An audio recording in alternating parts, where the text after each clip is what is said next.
Help a soul out on your journey, will you? If I just stay put...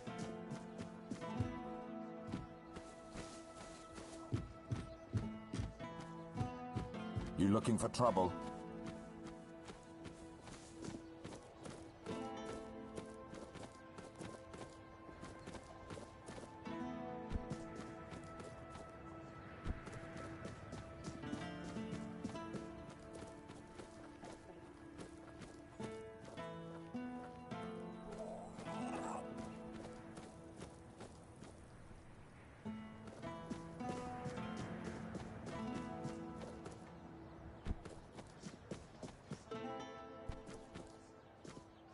Watch yourself.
face every threat. I will be your downfall. Show me what you are made of. I will be your downfall. You'll fall to my... Back to your hovel, coward.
You're not one of the rats scurrying about this place. Truth be told, you don't seem to belong here at all. Perhaps you shouldn't be here, eh? But in the grand scheme of things, it's none of my concern. Do you need something?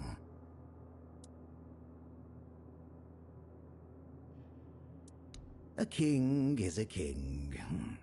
He bears the flaws inherent to any ruler, as if the crown itself bestows similar faults upon each bearer. But there's little to say about Sagramore. It's the queen, his wife, who is the true delight. She's scheming, spiteful, and beautiful. The ideal woman. Trust me, I've met King Sagramore on many occasions. He doesn't make much of a grand impression, and he used to have quite the short temper.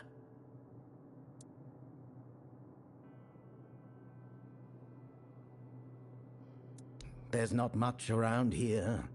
The most important places are my shop and Sagramore's court, just over there. You might also run into the Shroom Knight, the Queen's personal lapdog. Though he's a knight, he's a rat of the lowest order. I can't make heads or tails of him.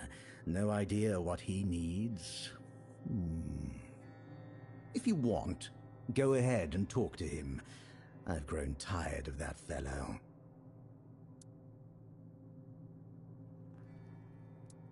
Waiting for a customer. Are you interested?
Let's trek.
Greetings to you, strange soul. You carry a light that doesn't belong to the Sagramor's realm. You're not from here, are you? I fear, then, that you won't be able to grant me absolution, at least not yet.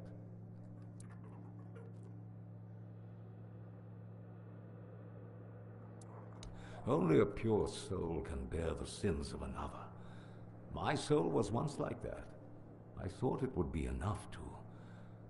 I don't know what I thought. I've been here for so long. Not just anyone's. I took upon myself the sins of my queen. I had no choice. I swore an oath of loyalty. But if I had known the weight of the queen's misdeeds... Sometimes I wonder if this is my punishment. A punishment for consorting with someone so corrupt.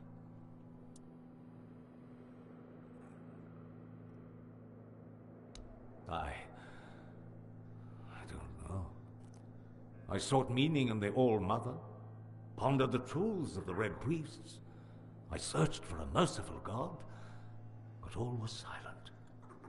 Then I came here, for Sagramore, soon to be king, was about to ascend to the pantheon of demigods, and beside him stood the queen, as radiant as dawn, gentle as the light of spring. I swore to serve them until the end of time, yet she desired a true kingdom, regardless of the means. Next, there was the descent into the depths where we now find ourselves. This came to pass at the Queen's behest. How twisted and corrupted must one's soul be to desire something so dreadful, to rule alone over the world of shadows. I was stupid.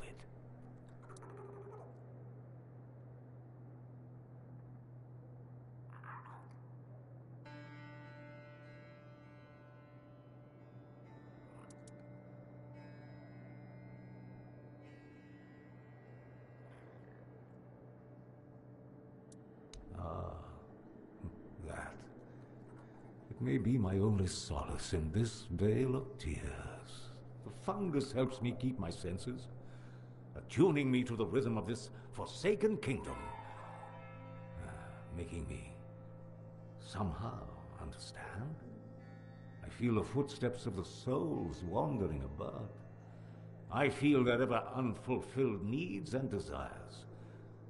The fungus conveys this to me quite clearly.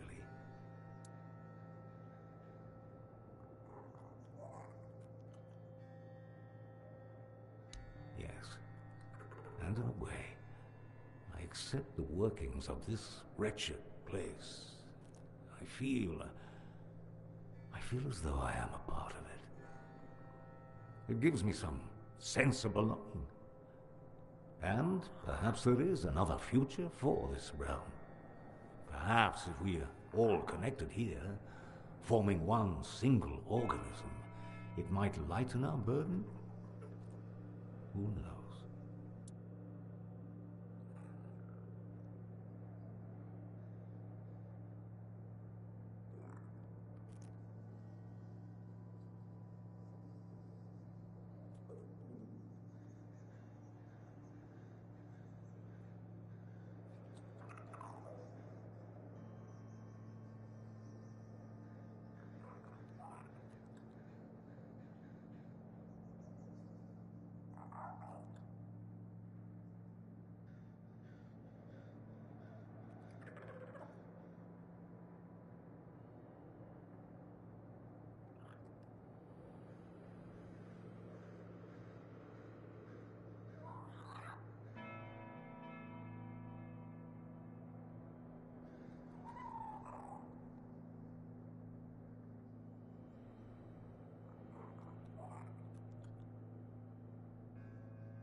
Scroll.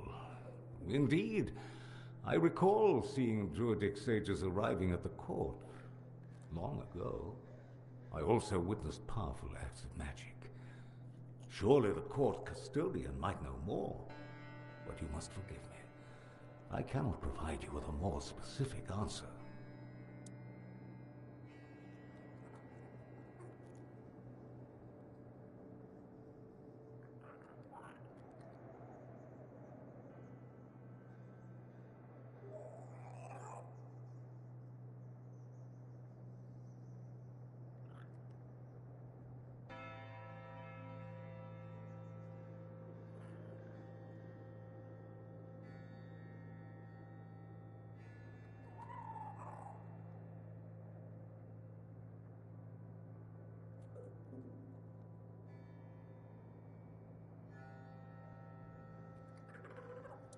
May goodness and light guide you.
Ah, a new guest in our court. Welcome, stranger, to the humble halls of King Sagremore's castle. Are you here to seek an audience with the king and queen? Many are eager to see them, though most are the old regulars. I'm sure their highnesses will be pleased to see a new face. We haven't had many guests of late. Oh, no need to trouble yourself with me, my lord. I am but a simple custodian, a lowly servant of our gracious majesties. Though, if I had performed my duties better, perhaps there wouldn't be so much constant dying. Oh, it's no big deal. We live here in perpetual suspension. Time can't touch us, and it's all thanks to the Queen and her sisters, who decided that would be best for everyone. Well, as long as you don't sin against their majesties, then you might share my fate. Or that of Sir Stygander, who you may have encountered on your way to the castle.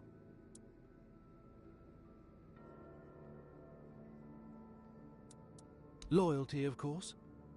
Sir Stygander swore to our queen that he would remain faithfully by her side, and that he would take every sin of hers upon his shoulders. That was a very unfortunate pledge, as it later turned out. Now our brave and loyal Sir Stygander is atoning for sins that aren't his. But breaking his vows would be a sin in itself, requiring even more atonement. It's a no-win situation. But such is our fate. Well, I wanted to feel the softness of the royal bed. No, don't look at me like that. It's not what you think. The Queen's honor is intact, at least where I'm concerned. But I happened to be in the chamber when King Sagremore appeared. He wasn't alone, and his companion wasn't the Queen. It was one of the Harpist sisters. But shush. The king didn't notice me, but the Queen caught on to my unease. She tried to force me to confess what I had seen. I think she suspected it involved one of the king's indiscretions. In the end, I was the one who paid for his sin. Oh well, it's the lot of servants to bear the burden of their lord's transgressions. Oh, I'm sure they will. But you might have to wait a bit. The king's schedule is completely full for the foreseeable future. And, before you ask, no, there's no way to speed it up. King Sagremore is very particular about treating all his subjects equally. Unless you're aiming to become the court jester, there's not much I can do to help. Though, now that I think about it, perhaps if the Queen's sisters put in a good word for you, you might just get to the front of the line. Oh, that would be Miss Clare and the midwife. Should I elaborate about the royal family in any particular order?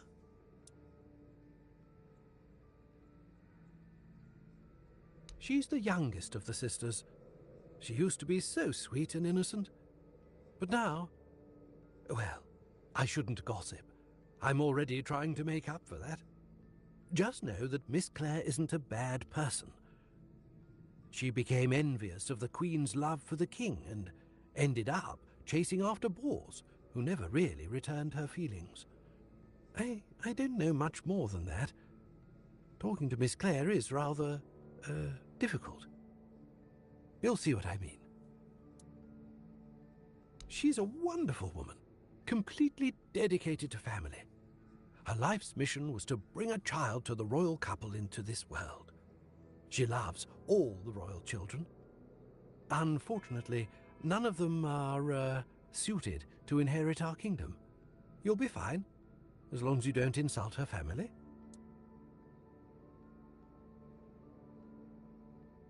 I'm glad you asked, my lord. All you need to do is kill me, and the keys to the sisters' chambers will reveal themselves to you. Yes, exactly. It's no big deal. I've died thousands of times. That's just how it is for me. Ever since Sagremore's kingdom was established, I've been the keeper of the keys to all the chambers in the castle. And with magic, when a spell says, guard at the cost of one's own life, well, it tends to take that phrase quite literally. If I died forever, I wouldn't be able to guard the keys anymore, right? So I come back to life every time someone needs a key from me. That's just how things work around here.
Who goes there?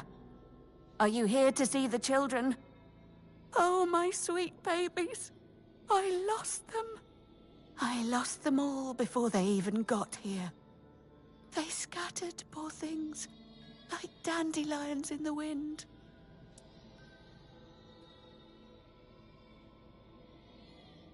The Queen. She wants nothing to do with me. I failed her so terribly that she no longer wishes to see me. I've fallen so far from her good graces. But I will make it right. You'll see. I just need the children here, safe and sound. Maybe when she sees them, even as they are, she will love them just as much as I do. My little flowers, they're all gone. Met their grim fates within these castle walls. They die and die at the hands of those who should have loved them, or through their neglect. Poor little things. They deserved so much better. After all, they were barely more than blood on our sister's white sheets.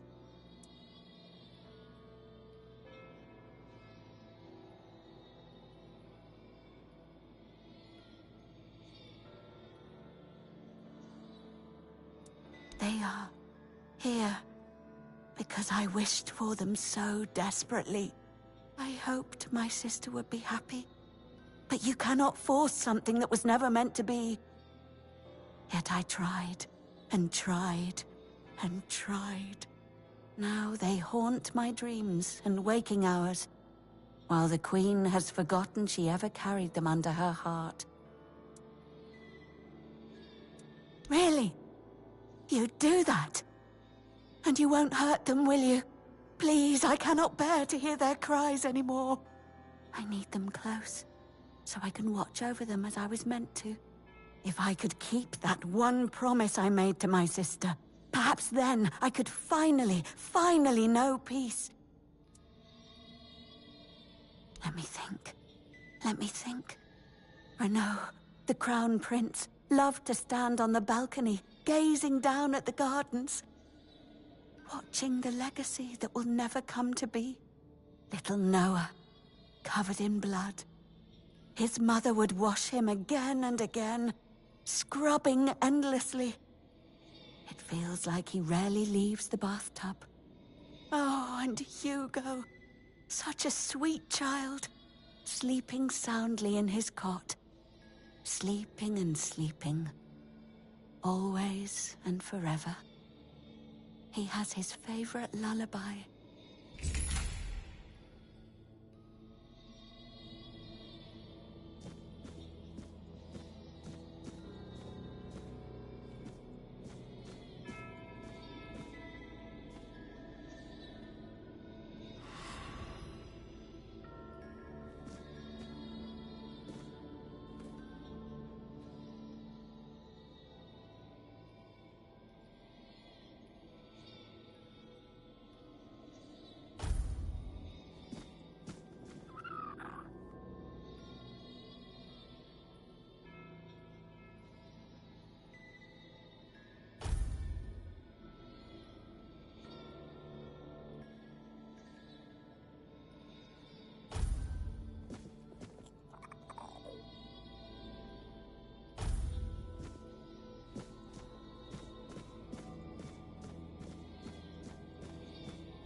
He's gone.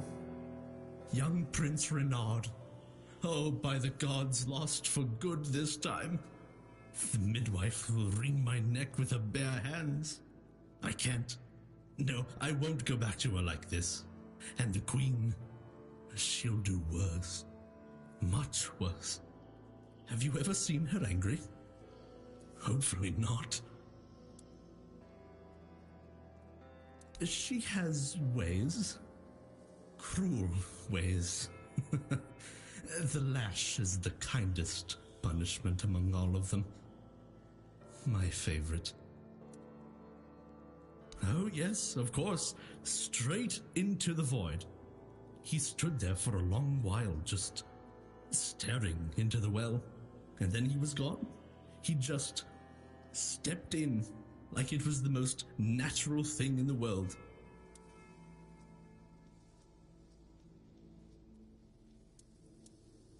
Oh, surely you don't mean to. Oh, may the gods watch over you. Or, no, wait. Better they don't look upon someone heading into a place like that. They might feel disgusted. But I wish you luck. Remember, everything you do is being judged.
Did the midwife send you?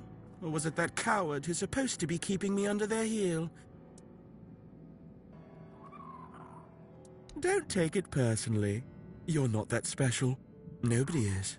I just wanted you to leave me alone, but as always, everything in this house proves hopelessly useless.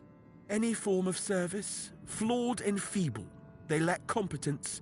Next time, I'll find a deeper despair and an emptier void to hide in.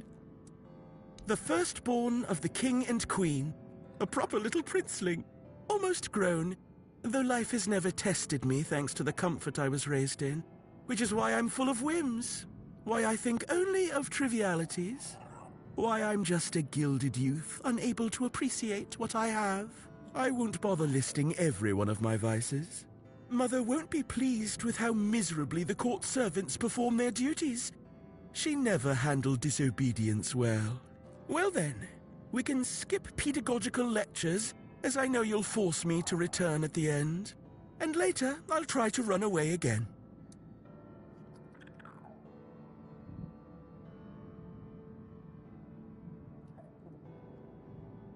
Spare yourself the trouble. You don't have to drag me by the hand, I know the way back. The Queen's little lapdog. Phew.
Why did you kill me? I didn't want to. I didn't want to be like that. Mom, she used to call me Little Fish sometimes, when she was in a good mood.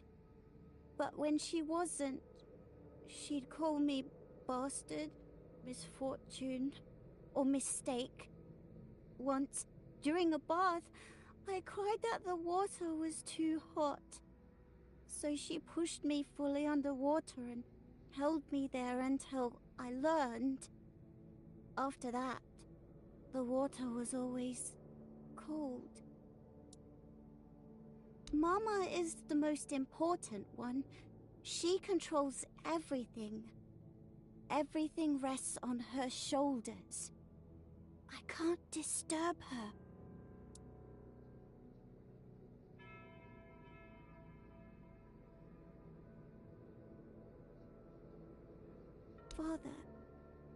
Father is the king, and usually just sits on the throne. Mama always said he was busy, but he just sits there.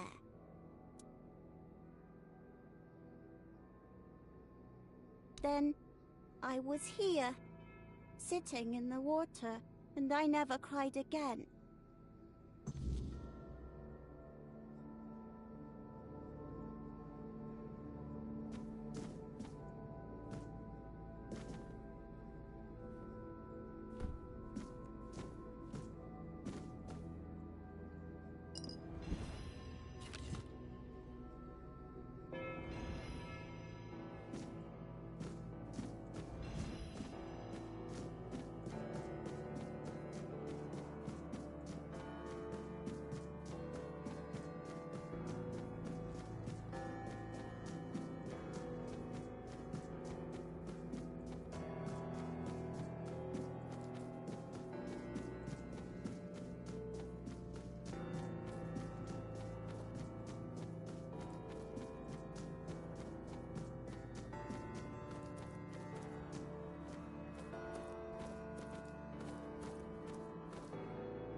They are here.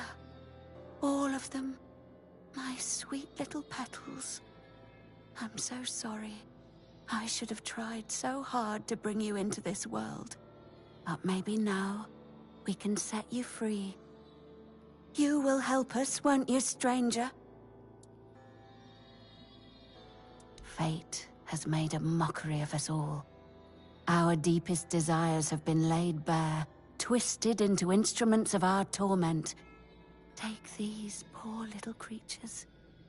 They have no place in this world, yet they are forced into it and out of it, again and again.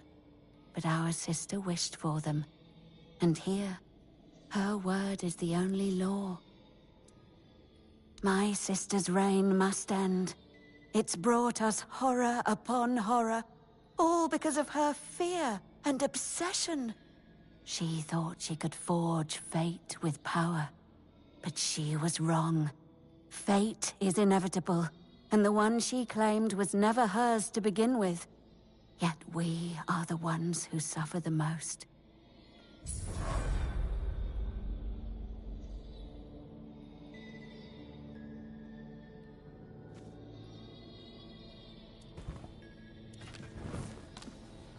Once again, I'm stuck listening to the madness these people spew.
Bors.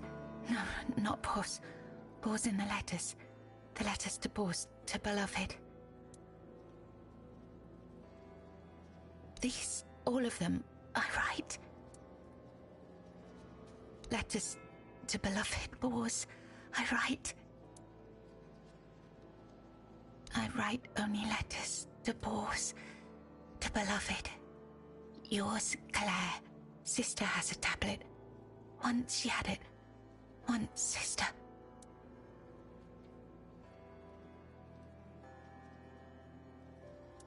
There is no love in her. There is much in me. For Bors. For beloved. My beloved. My dearest.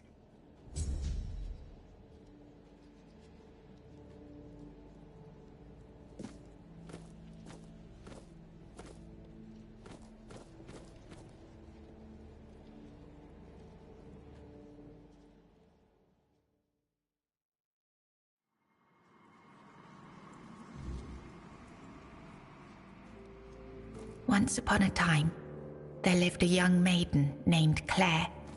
So she endured, her heart steadfast in its belief that love could shatter even the darkest of spells, and that one day, somehow, she and Bors would reunite.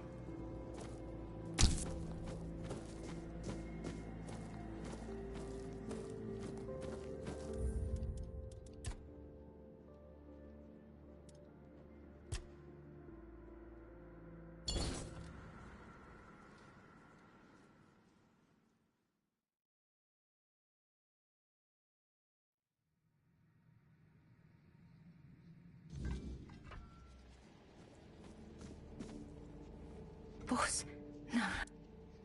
These letters I write, sister. There is no... I write.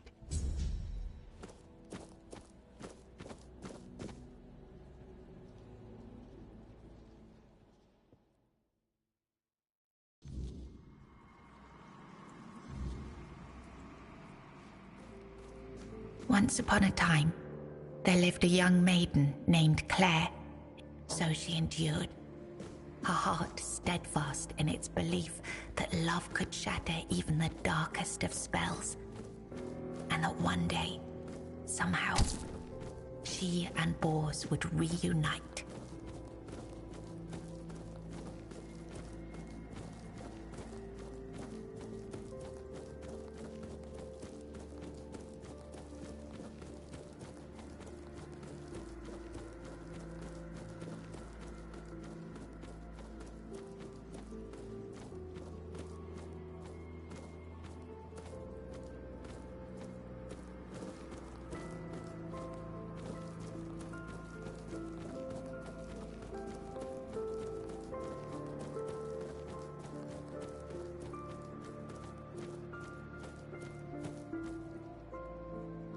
It was the height of summer when young Bors first laid eyes on the maiden of his heart, working in the fields, his skin bronzed by the sun.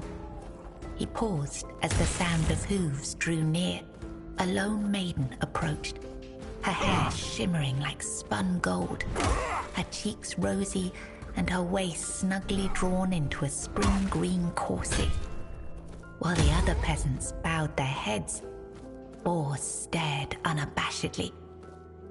Sensing his gaze, the maiden turned sharply, startling her steed. The horse reared and she tumbled from the saddle, straight into Bors's waiting arms. Their eyes met, and in that instant, the maiden felt herself lost. A warmth bloomed upon her cheeks, but a deep foreboding stirred in her stomach. For she knew there would never be another man who could claim her heart so completely. From that day forward, she rode past the fields daily, offering Bors water and sharing quiet moments beneath the shade of a willow tree. Days stretched into nights, and the two surrendered to love. But one day, as the maiden passed the field, her beloved Bors was nowhere to be found. She waited beneath the willow until darkness fell and reluctantly returned to the castle. The next day, and the one after that, she returned. But Bors never did. Summer turned to autumn, and the maiden ceased her rites. She withdrew into the shadowed stillness of her tower, her heart heavy with unending sorrow. Unbeknownst to her, Bors's bones lay bleached and brittle beneath the sun, hidden in the very field where their love had bloomed. For in Sagramor's kingdom, no crime was graver nor punishment swifter than love.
Long ago, there lived a maiden named Claire, fair of face and gentle of heart, cursed by her cruel sister to remain imprisoned in a high tower.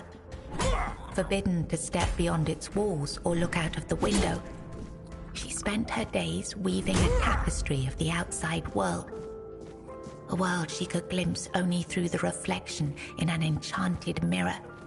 Yet Claire dared not lift her eyes from the loom, for the curse was absolute. If she ever stopped her weaving to gaze out the window herself, the fragile thread of her life would snap. One day, the mirror revealed a grand procession on the road below.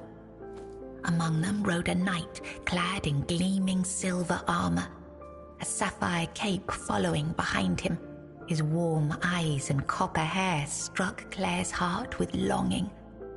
Unable to resist, she rose and stepped toward the window for a glimpse of the gallant knight. The moment she moved, a terrible pain gripped her chest and the mirror shattered. Claire, knowing the curse had claimed her, fled the tower. She reached the road just as the procession passed, grasped the knight's cape, and collapsed. Sir Bors turned a sudden tug, leapt from his horse and caught her. Her breath grew faint, and she whispered, "Do not grieve, for I am glad to have seen you, my knight." With those words, her spirit departed. Sir Bors wept bitterly, for never had he seen a maiden of such beauty and grace. His heart swelled with both joy and despair, for he knew he would never again love another as he loved the fair and cursed maiden, Claire.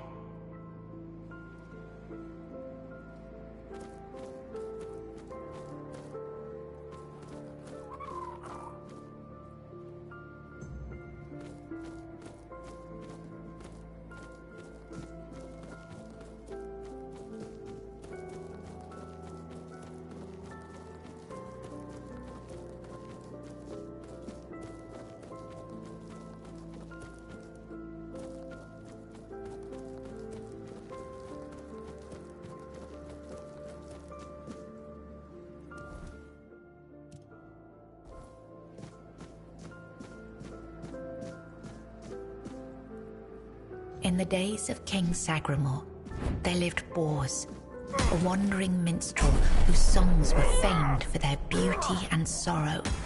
Among his melodies was one that bore the weight of his heart, the ballad of a lady named Claire. Claire, a noblewoman of unmatched grace, had been betrayed by her jealous sister who sold her to a rival lord for power, locked in a distant tower. Her pleas for rescue went unheard. But Bors, who had once sung for her in her father's court and fallen deeply in love, learned of her plight and vowed to save her. He journeyed to the castle where she was held and sang beneath its mist-shrouded walls each night, hoping she might hear him. At last, a faint voice joined his song. Claire, her spirit unbroken despite her captivity, determined, Bors devised a daring plan. Each evening he sang in the castle hall, lulling the court into an enchanted trance. When the moment was right, he slipped away to free Claire. Together they fled through shadowed halls, hearts pounding with hope. But as they reached the forest edge, disaster struck. The alarm was raised, and the guards gave chase. Armed only with his lute, Bors faced the guards to protect Claire. In the struggle, he was struck down, his body falling beside his broken lute. Claire was dragged back to the castle, her heart forever bound to the minstrel who had died for her.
I was writing something important. Do you know what it was?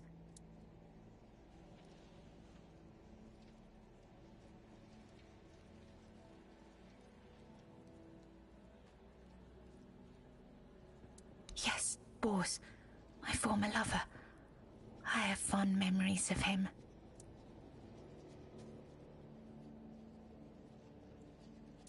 Really? Perhaps that was true once. I longed for my own Sagramore. I craved love, true love. A beloved, not a dog. My dearest Bors, I'm sorry. Here, you've read these notes on the stacks of paper. My handwriting. I must have written them, yes.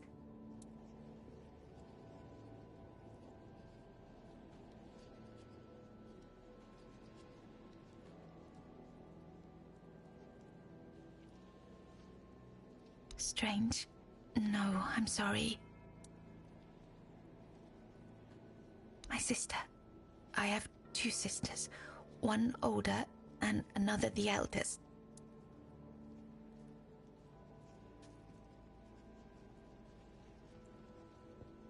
She's the caregiver. She nurtures. She helps. She tries. She wanted Sagramore. She wanted the crown. She has everything except love.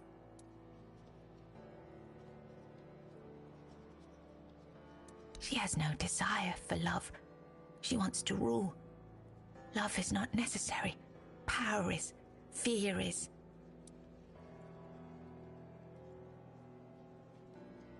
It's at the very top, above all else. To see everything. To hear everything. She does. She holds the power of the men here. She has everything. Enough. She sees all, hears all.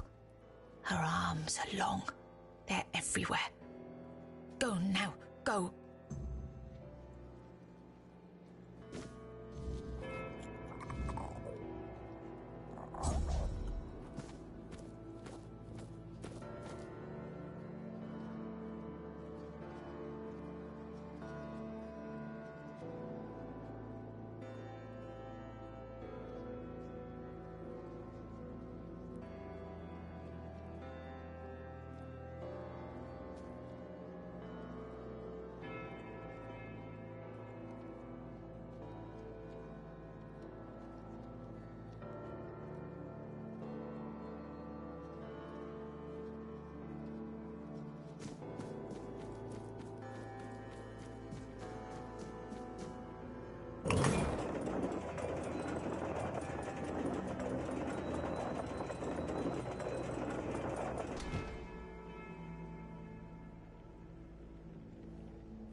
Hello again, my lord.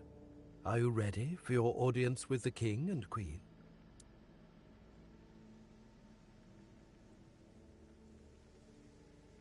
As you wish. Here is the most precious of all keys.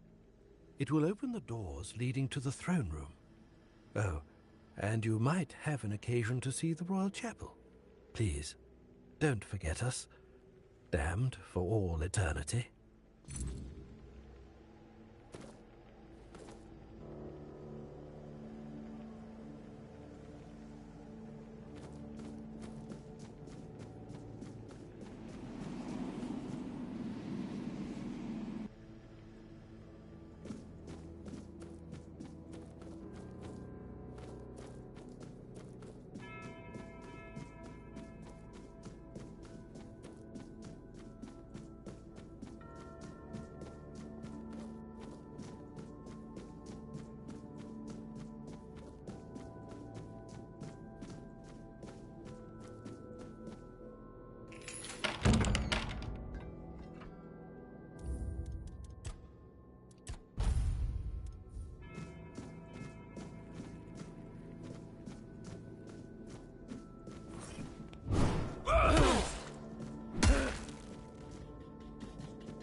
Of change.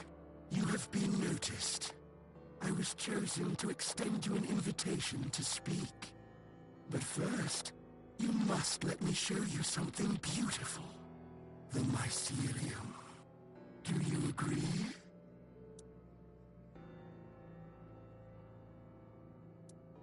Very well. I won't trouble you any further.